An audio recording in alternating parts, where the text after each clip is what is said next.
Hey, how's it going? Hopefully you're doing good. Let's go over some drawing here. I want to talk a little bit about shadows and kind of decision making within shadows. I don't know why the light has this weird kind of, you know, I don't know, pulsing effect right here with both these lights. When I turn one off, it works, but I need all this light, so we'll see how it goes. Maybe I can turn another light at some point nearby. Let me see this. Maybe I can turn this on right now. Boom. Maybe that'll help a little bit. Okay, so let's go. Let's just hop right into it. All right. If anybody can guess who this character is, you get extra points. I don't know if you will, to be honest, but let's hop into it. I'm going to be using pen, and I'm going to be kind of looking at this. So I want to talk really quickly about shadow and how to use it, because I constantly get questions about shadows and kind of what they are and how they work.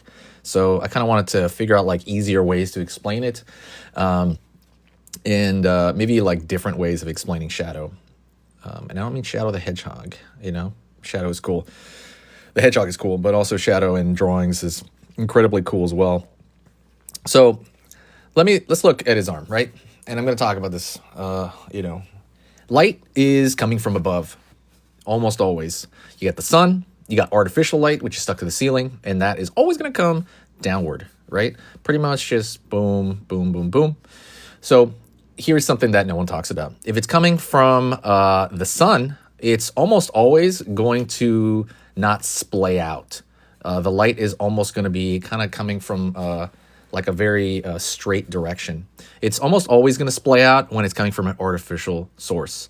And what do I mean by splay out? Okay, let me explain that. So by splay out, I mean, let's go up here at the top. So when I say splay out, I mean if you have let's just say you have a box here, right? Let's put two boxes over here for, it just doesn't matter what they're drawn like. I'm just trying to, cover a point. Okay. So let's put two boxes here. And we talk about like, let's just say there's the sun. Like, I mean like the legit sun in the sky, right? When we talk about a source like that, let me pull that down. We're talking about like a source like that. The light that's hitting the object is going to be parallel. See, like these is going to go down, down, down, like straight, like very, very, straight that direction. Let's zoom in. So very, very straight that direction. But if it comes from an artificial light source, okay, let's just say it comes from like your desk lamp or the even the light on top of the ceiling. The light is going to do something else. It's going to splay outward a little bit like this. Right? It's going to splay outward, and that's going to create different types of shadows. So right here, this, just to simplify it down, is going to create, a shadow where, like these edges are going to be, it's going to create a very very specific shadow over here. Right? Where this one, like the light source and, whether it be your desk lamp or the thing over your head, is going to create a different kind of light source where the shadow is going to go over here. Like that corner is going to go out here. And now it's going to go out here. It's going to create a different type of shadow. It's going to splay out. And it's just going to be different. And you can tell differences between these shadows. Like if you ever watch a football game when there's like a stadium light, it always splays out a little bit. And then the further back it gets, it might splay out a little bit more depending on or I think it's the closer it gets. Basically, there's a huge difference. That's why when you look at stuff like that's lit by the sun, it's almost always a very, very specific shadow. And that's how you tell the differences between what's indoor lighting in a studio and then outdoor lighting. It's pretty much impossible to fake that. I think there's like a certain machine that can fake it, but it's pretty much impossible. That's why when you look at like, God, what is this? Like moon landing stuff, right? Like the shadows are from the sun.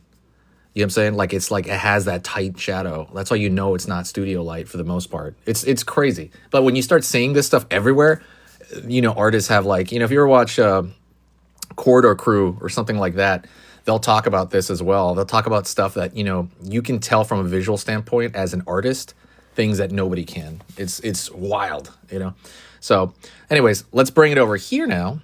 So we're talking about the back of the light, and I'm going to go a little bit over core shadow. So core shadow over here, right? Let's go back into that. And I would say you have two choices, right? Let's just say these are rocks coming from the And this doesn't really have to do with what I was talking about. I was just giving you like a fun fact that will help you out. But right here, you got two choices. You can do the completely flat version of this right there. And like, let's just say that's where the line where the shadow is. I think called like the Terminator line. So let's just say you have this. You have two choices when you come to objects, and you want to make them related, but you don't have to make them exactly the same. But you could go over here and just make this totally flat right there. Totally flat. That's completely fine. Again, I'm going to talk about like decision making when you draw something. When you are taking it totally flat, that's something that's your prerogative. You can decide that, right? And it would be correct. And so that's up to you. Or what you could do is you could do reflected light, where let's say light's bouncing up from this guy's arm and light's coming from here up, boom, bouncing upward, right? So it's going to create a little bit of shadow underneath it. So instead, what I could do is I could start maybe putting these lines with spaces in between, right?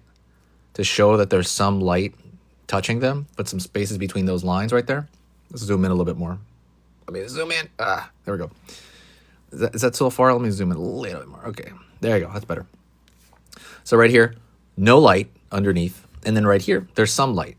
But you want to have like a shadow there. So you can make this line a little bit thicker. So let's make that line a little bit thicker, however thick the surface of whatever it is, you know, like that rock. And right here, you have this thick surface right there. And it almost looks like a band, right? You have a band of dark, and that band of dark is called a core shadow, right? And you could get addicted to these things. You could be like, man, I'm going to use these core shadows everywhere, which they do look very pretty, especially within pencil. I think they look way prettier in pencil, these core shadows. But that's going to be the decision that you're going to make. That's going to be up to you to make that decision or not. I could splay these out. I can make it a little bit darker on this side to kind of balance it out a little bit, because that's when you get into like balancing the shadow or not based on the surface. Looks almost like there's too much light there. Let me throw a couple of lines in the other direction here. And let's create like a darker line over here. So, I mean, up close, when we're looking at it, right, it looks like SpaghettiOs, and we're looking at it, it looks really, you know, when you're overthinking about it, it's like, oh man, this is so like when we're overthinking it, right? Because we're artists, we're overthinking it. But like to somebody just casually looking at that, they'll be like, oh, cool, it's a shadow, like, right? Because we're doing all this stuff for people, right? We're doing this stuff not for other artists, which is nice though if you do. But let me zoom out. Let me zoom out a little bit. Come on, zoom out. How do you zoom out? Oh gosh. Okay. So when you do this stuff, you're doing this stuff for, you know, really like getting the viewer to understand what you're doing, plus, you know, your own personal enjoyment. So I would say the coolest thing you can do is to write down why you want to learn to draw, right? And if you kind of discover that you're doing this stuff for yourself, that's probably the best way to come from it.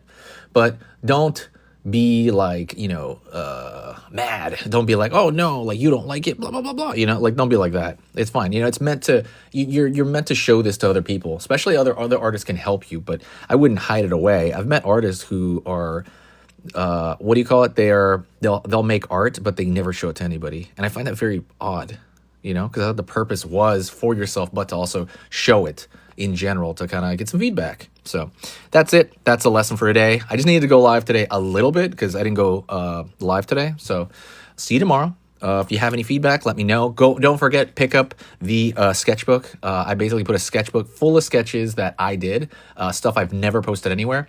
Put a little physical booklet of it, and it's in the store over here, or you can also pick it up over there with, I'll put like a code or something in one of the stories. So, all right, see you tomorrow.